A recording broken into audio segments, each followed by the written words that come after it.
The Whitney Reynolds Show is supported by the Illinois chapter of the American Foundation for Suicide Prevention, whose mission is to save lives and bring hope to those affected by suicide. Sharp Vision Modern LASIK. Believing is seeing. Children's Learning Place. Excellence in early childhood education since 1998. Evolve Her, a collaborative workspace for women. Hollis Plyman and Company, a Jacksonville CPA firm assisting individuals and businesses with financial success. And Kevin Kelly with Jameson Sotheby's International Realty. Luxury is an experience, not a price point. Special thanks to Goldfish Swim Schools of Chicagoland, The Cryo Bar, Chicago Andrea Creative, Deluxe Cleaning Services, Tutu School of Chicagoland, Cellular Intelligence, and Export Fitness.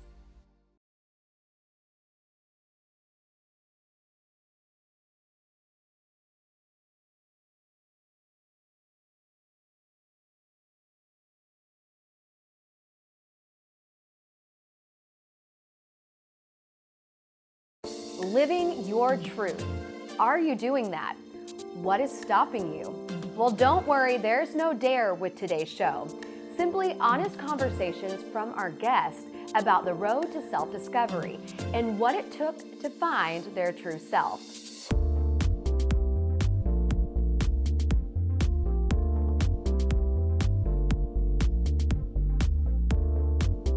You're watching The Whitney Reynolds Show.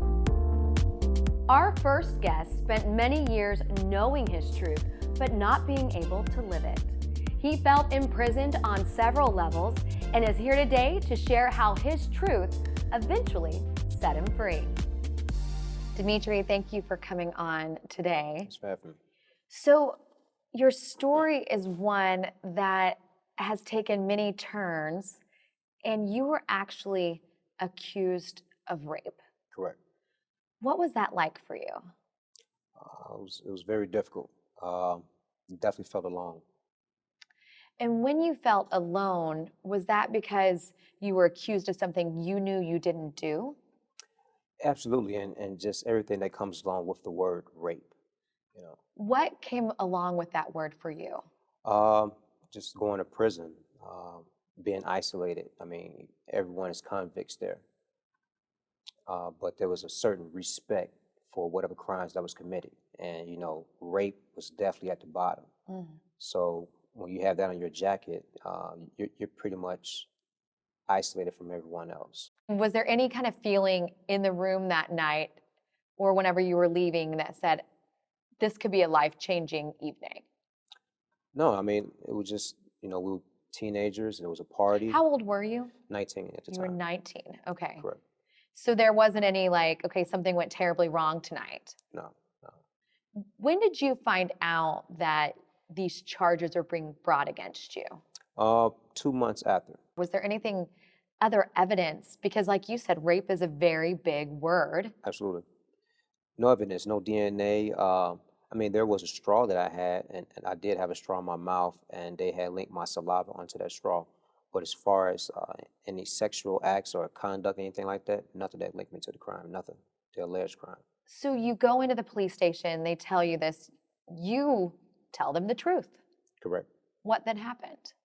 I just told them I had left my wallet in Wisconsin, and they said they want me to just go downstairs to eliminate me, just get a few pictures and get my fingerprint, and I can just go home. And of course, that's what I did. So then, did you go home after that, or did they? I did. I walked out of there, and I want to say maybe about 2 weeks after that, they came back to my father's house and said I was under arrest for first-degree sexual assault. In that moment, did you have any rights that you could have done and said, where is, the DNA connection? Whereas, was it just going off the wallet and the straw? That was it. And I wish it was something at that time, at that moment when it was arresting me. I wish I could have went to trial right then and there. That's how I felt, So they take you in. How did you end up going to prison? Like, what was the in-between of the arrest and then actually going to prison? Well, first it was, we had our first trial, and all three, me and two other co-defendants, we ended up having a mistrial because they could not reach the burden of proof. There was nothing that shown that we have done this crime. Did you have a feeling like, okay, this is probably going to pass after that? I did. I actually thought, because the judge said herself, there's actually nothing that's linking Demetri Henley to this crime. So I knew, well, at least I thought, I was going to actually get off. How did you then get convicted? We came back the second trial, and it was only me and one other co-defendant. No witnesses that I had requested, and actually no doctor, no nurse, not even from the state, because they even testified later on down the line that this could have never happened the way it was reported. How you got out was because of you. A lot of work, and whatever help that I could get, that was from lawyers outside, jailhouse lawyers to point me in the right direction. I did a lot of work to go in to make sure I can figure some things out. Wow, and so you studied law. Yes. How did you get these books? Because again, you're in prison. Well, they have a law librarian in prison. Almost every prison has a law librarian. With law books. Absolutely. Yeah, I know, right? Outdated, but yeah. And so you get in there and you realize that your case, you could probably get out early. Absolutely. How did you get to the point where you were freed and also you had it overturned that you didn't do this? Correct. Well, I wrote a lot of letters to anyone who would actually just read and hear my story out. One in particular was the Wisconsin Innocence Project. I wrote to them probably back in 2001, and I finally heard something back from them in 2003. They said it was willing to look into my case as well as my co-defendant. And I was actually doing some law work myself. As you said before, I'd done a few motions that was basically not correct, well, incomplete, I should say. And it kind of kept me still. And it actually hurt me in a way because it ran out a lot of most of my timelines, deadlines to be reached. So they went ahead and took my co-defendant's case because they said whatever happened to him will pretty much happen to me. Oh, wow. So I had already prepared a case, just in case when it did happen, I was You had ready. already done it. Here you are, this is what you filed. So that's what happened. Wow. And so was part of writing the letters, like you said, to anybody that would listen, was that part of you kind of screaming for help from the inside, like, I'm free? Absolutely. All night. I mean, that's what I did. Law library. I went to exercise, and I had my typewriter that my father sent me. And I wrote anyone who I can get my address to. Did you lose family and friends in the process of being convicted of this alleged rape? Absolutely. Absolutely. What was that like, coming out of prison and them saying, okay, you're wiped clean? Yeah. Well, one in particular was my father, and was the biggest thing that really hurt me the most. And I really haven't had time to deal with it just yet. It took me to be in prison to understand what he was trying to teach me, to be a man, to be responsible. And unfortunately, I had to go to prison and finally understand that. He actually passed 6 months before my case was overturned. Oh. So, and he was, worried sick about, trying to help me out, doing what he could to make sure that he got the people to help me, So that was very painful. For everyone else that I lost in the process, we meet people, we have a season for everything. So that wasn't as big as my father. That would be a tough one for sure. Definitely. And how do you plan on coming to terms with that? I'm not sure yet, to be honest with you. Right now, I'm just trying to be the best father that I can and trying to instill in my son what he gave me and just try to be there for him. Well, yeah, so you said, I'm not going to point fingers. And that is such an interesting seat to be in, considering you served 10 years in prison. Right. Oh, yeah. And you're out now. And are you living more like of a grateful life because you are living your truth out in the free world? Now people do know, hey, I didn't do it. Yeah. Well, you got people, well, I don't know if you did it or not, but you can't worry about that, and you can't wait until you win your victory to start enjoying life. Right. I figured that out in prison. So you have to live in your moment, make the best of it, and just maximize it. Well, thank you so much for coming on today. Absolutely. Thank you for having me. Next up, we have Jason Reitman, who directed the movie The Front Runner. In the movie, almost every character was confronted with the truth. Let's see how it played out. One of the things I want to pull out of this new movie is living your truth. Because I feel like you, as a director, producer, writer, you always tend to live your truth through the different movies you've done. That's true. But then also the characters in this one. You're right, and it's funny because I end up living a different truth every couple of years. That's kind of one of the fun parts of making movies, is that it's almost like getting to live multiple lives. Every couple of years, you get to kind of, deep dive into a different character who's going through a different set of problems, and I get to explore my own questions about life through them. In the movie, if we're talking about Gary Hart's truth, what would you say? What would you speak to on that? Well, I mean, for Gary Hart, he was a candidate with big ideas. He was a very capable, charismatic, handsome candidate who was the front runner for a reason. He was also a flawed human being, but I think his truth would have been that there was a line, that there was a difference between what was relevant and what was just entertaining. And then you, as a whole, you pick these movies and you write these movies. I mean, tell me, what is the passion behind you? Well, I'm like anyone else. I have questions I'm trying to answer. And that's why I make these movies. I'm lucky. I get to work with great writers, whether it's Diablo Cody on, Juno, Young Adult, and Tully, or on The Front Runner with my co-writers who happen to be a political journalist and the guy who was the press secretary for Hillary Clinton and Howard Dean. I'm working with these brilliant people, and through them, I get to try to answer these questions that I have in life. And that's frankly why I make movies. That is good. And have you figured it out yet? Have you figured out these questions? No. More often than not, I come out with more questions than I went in with. Isn't that how life works? Yeah. Well, thank you so much for coming on. It's a pleasure. It's now time for our viewer's voice, and we want to know, what does being true to yourself look like to you? Being true to yourself, to me, is more than just being an individual. It's being an individual all the time.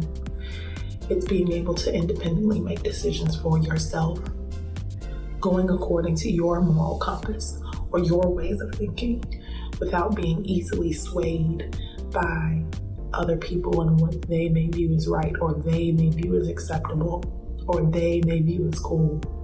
It's about trusting yourself and trusting your instincts and trusting what makes you you in all environments.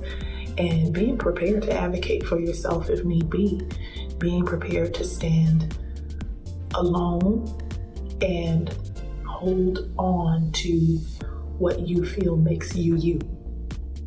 Being true to myself, visually to me, that means that you're the same person no matter what's going on, whether you're having a good day, a bad day, whether things change for you or whether they stay the same. You're the same person, inside and out. For me, it's kind of like separating personal bias and making sure that I look at everything objectively, while maintaining what I think is ethical and right, but also making sure that I'm not too close to a situation or a problem to not have a bias and not have a skewed kind of conception. Being true to yourself looks authentic, real, genuine, just 100% you. I've learned that nowadays with today's generation, it's so easy to create you.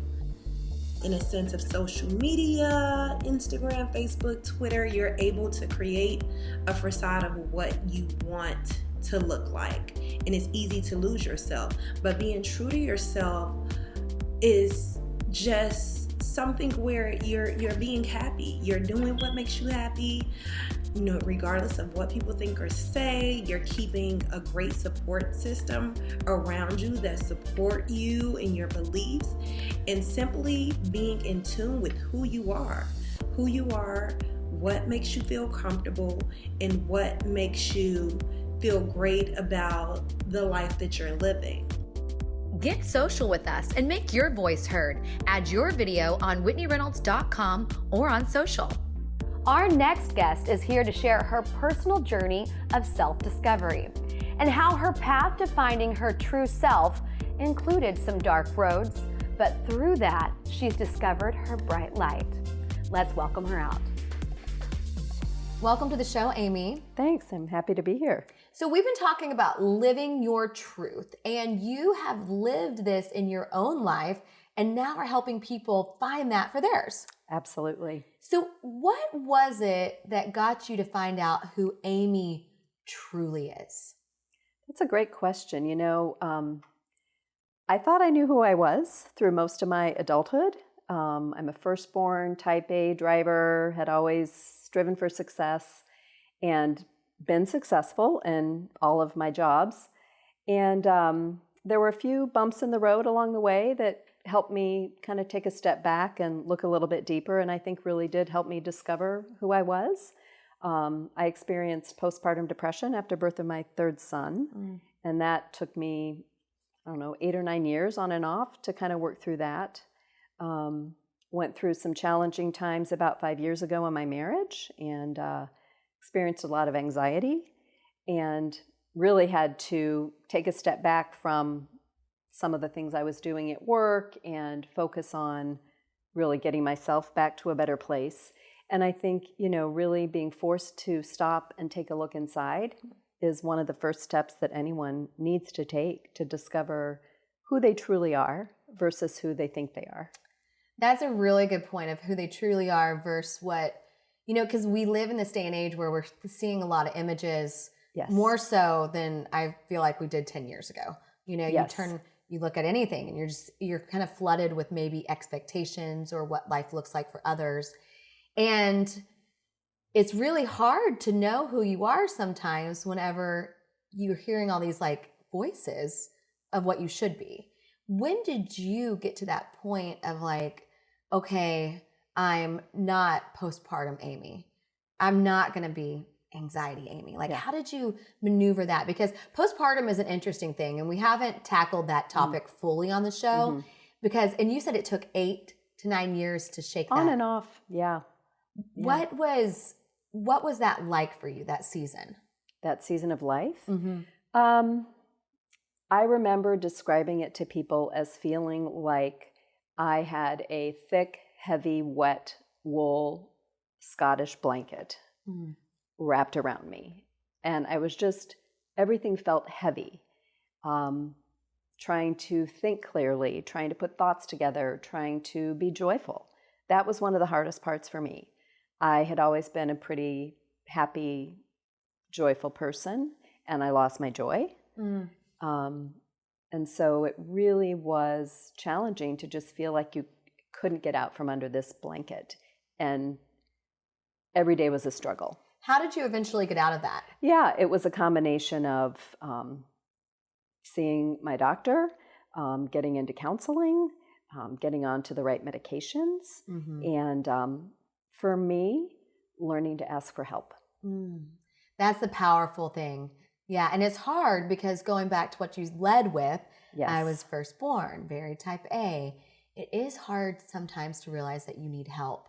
And now you're actually helping others navigate finding their truth. Yes. So how do people look inward and discover who they were potentially called to be? That's a great question. I think it starts with giving themselves time and space to reflect. Okay. We live in such a fast-paced culture. The world is fast-paced. America is fast-paced. And we live in Chicago. We're a big city. Everything is fast. And people, I think, have so much of a focus on, I have to do more. I have to be more. If I'm not accomplishing 20 things at work and 10 things at home, I'm not valued. And there is no possible way to really understand who you are unless you slow down. And you have to be disciplined and carve out time to think versus do, to reflect, to sometimes it's helpful to find a coach or someone who knows what questions to ask you to get you thinking about certain things that maybe you hadn't looked at and causing you to look at things from a different perspective. Yeah, I was going to say, what are some of those questions? Because that's an interesting point of how you discover this, because if you are trained for going fast or you are hoping to do more, it would be hard to be like, how do I find what makes my heart sing? Yeah. So time is the first thing, but then what are some of the questions we should maybe ask ourselves? Yeah, so here's a great question that I ask people a lot to reflect on. As you're going about your day, make note of the things that bring you energy or that drain you of energy. Ooh. Okay, so see what's draining you or energizing you. Right. And then what do you do with those when you discover them? Well, I have all of my coaching clients get a journal that specifically they're going to use for our coaching work together. And so if I were coaching you on that, I would say, okay, I want you for the next week in your journal, every time you feel something bringing you energy or joy, make a note of it. Anytime you feel something that's toxic or draining you, make a note of that.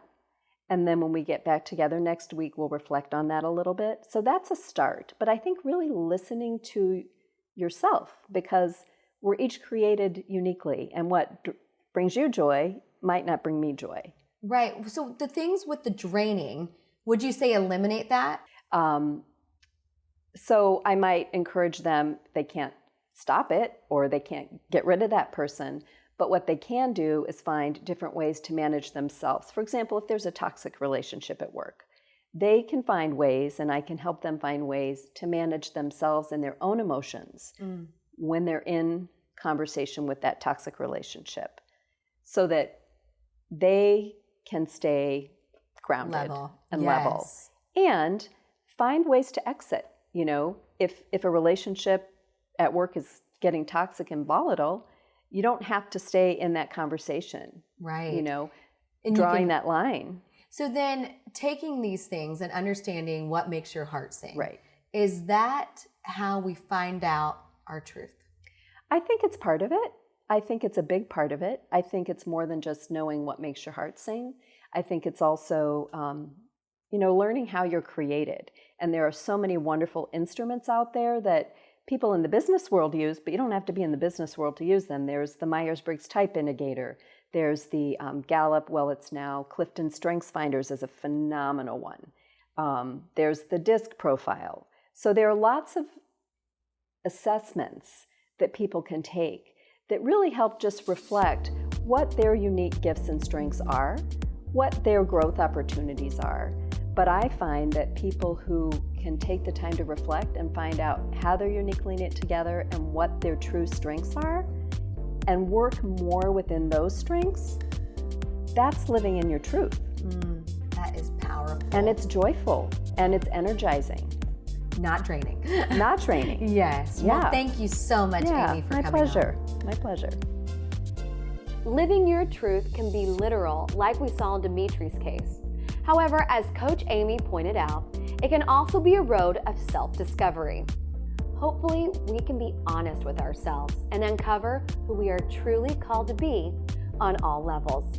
For more information on today's show, visit WhitneyReynolds.com.